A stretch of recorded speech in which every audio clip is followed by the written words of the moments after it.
আমি অনেক সময় বলি, আমার প্রায় সময় জানাজা পড়তে গেলে মনে হয়, দেখবেন জানাজার নামাজেও মনে করেন 10:30 বাজে জানাজার টাইম দিছে, 10:30 জানাজা, 10:34 বাজে গেছে, 30-40 বাজে গেছে। কিছু মানুষের এই পরিমাণ অস্থিরতা, এই মিয়া টাইম টেবিল ঠিক রাখো না, কইলা 10:30টায় জানাজা, 10টা মিনিট ওভার হয়ে গেছে, কতক্ষণ খাড় করায় রাখবা? মানে উনি ব্যস্ত, ওনার এই 10 মিনিট সময় নাই। আল্লাহর কসম বন্ধু, এই মানুষটাও এরকম ব্যস্তই ছিল। যে মানুষটার জানাজা হচ্ছে এখন, যার লাশ এখানে শোয়ানো, এই লোকটাও এমন ব্যস্তই ছিল। তার হাতেও একদিন সময় ছিল না।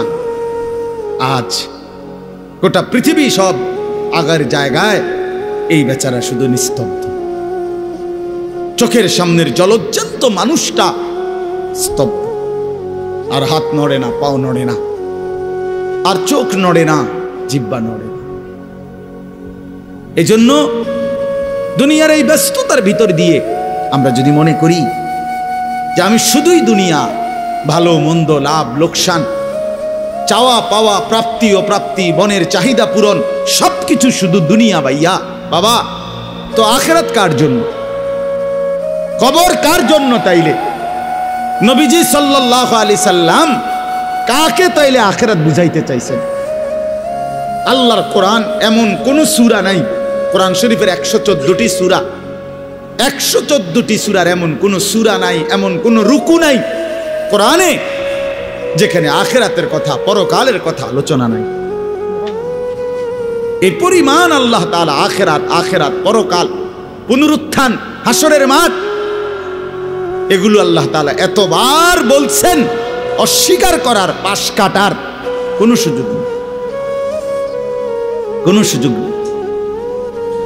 কোরআন শরীফে আছে সূরা মুলকের মধ্যে, জাহান্নামী যখন চিৎকার করবে, জাহান্নামের ফেরেশতারা তখন বলবে, আলাম ইয়াতিকুম নাদির, এই নাফরমান, তোমারে কি কেউ কোনোদিন জাহান্নামের ভয় দেখায় নাই? ক্বালু বালা, সে বলবে হ্যাঁ, কাদ জাআনা নাদির, আমার কাছে বহু ভয় প্রদর্শনকারী বান্দা এসেছিল।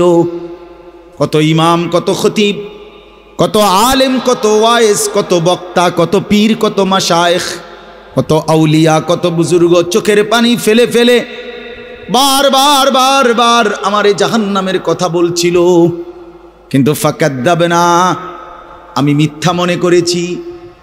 ওয়াকুলনা মা নাযালাল্লাহু মিন শাই।